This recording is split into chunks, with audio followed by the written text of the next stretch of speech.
I can often tell how decisions get made in an organization just by looking at people's calendars. It sounds like a strange thing to say. After all, a calendar is just a list of meetings. Or is it? Over the years, working as both a project and product manager, I've noticed that calendars reveal far more than where people spend their time. They reveal how an organization thinks, how much it trusts its people, how decisions are made, and even what behaviors are rewarded. So today, I'd like to explore a question that most of us have probably asked ourselves at some point.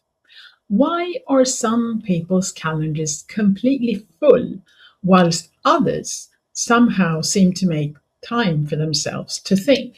Let's start with something that might be a bit uncomfortable. Sometimes a full calendar is a status symbol.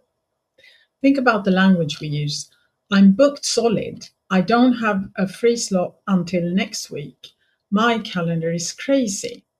We often say these things almost as badges of honor. Being busy has become a way of signaling importance. If lots of people want your time, then surely you must be valuable. But here's the paradox. Some of the most influential leaders I've worked with had surprisingly empty calendars, not because they weren't busy, but because they protected time to think. They understood that leadership isn't just about attending meetings. It's about making good decisions, and good decisions require thinking time. The second thing calendars reveal is something about organizational trust. In some organizations, people trust individuals to make decisions. In others, almost every decision requires a meeting, then another meeting, then a steering committee, and then a follow up meeting. Before you know it, 10 people have spent an hour discussing something that one or two people could probably have decided in 15 minutes. Now, don't get me wrong. Meetings are important because collaboration matters, especially in product and project management. But meetings should create clarity, not replace it. I've also noticed that organizations often use meetings as a way of reducing uncertainty.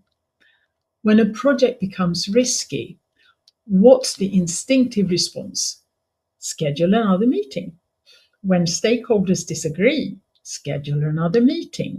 When priorities become unclear, schedule another meeting. It feels like progress, but activity isn't always progress. Sometimes we're simply replacing uncertainty with busyness.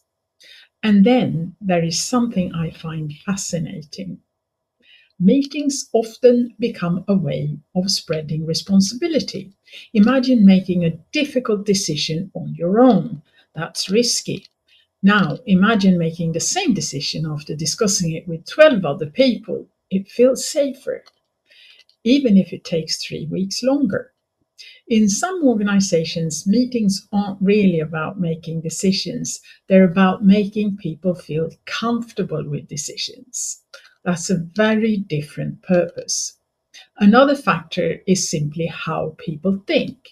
Some people process ideas internally. They like to reflect first and discuss later. Others process ideas externally. They need conversation to work out what they think. Neither approach is wrong, but if an organization is dominated by external processes, you'll probably see a lot more meetings. Finally, let's talk about something every PM has experienced: the fear of missing out. People attend meetings because they worry that if they're not in the room, they lose influence. They'll miss important decisions, or people will forget about them. Ironically, I've often found the opposite to be true. The people whose opinions carried the most weight weren't in every meeting. They were selective. When they accepted an invitation, people knew it mattered. Their time had become valuable precisely because it wasn't endlessly available. So, what does all this mean? I don't think the goal should be to have an empty calendar, nor should it be to wear a full calendar as a badge of honor. The real question is, does your calendar reflect your priorities or everyone else's? When you look at next week's calendar, ask yourself, which meetings genuinely require my contribution? Which meetings exist because people don't trust each other to make decisions? Which meetings could have been an email, a shared document, or a 5-minute conversation? And perhaps the most important question of all, when have I actually scheduled time to think?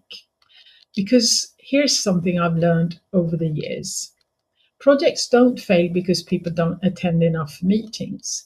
They fail because the right conversations don't happen, the right decisions aren't made, and nobody has the time or space to think clearly.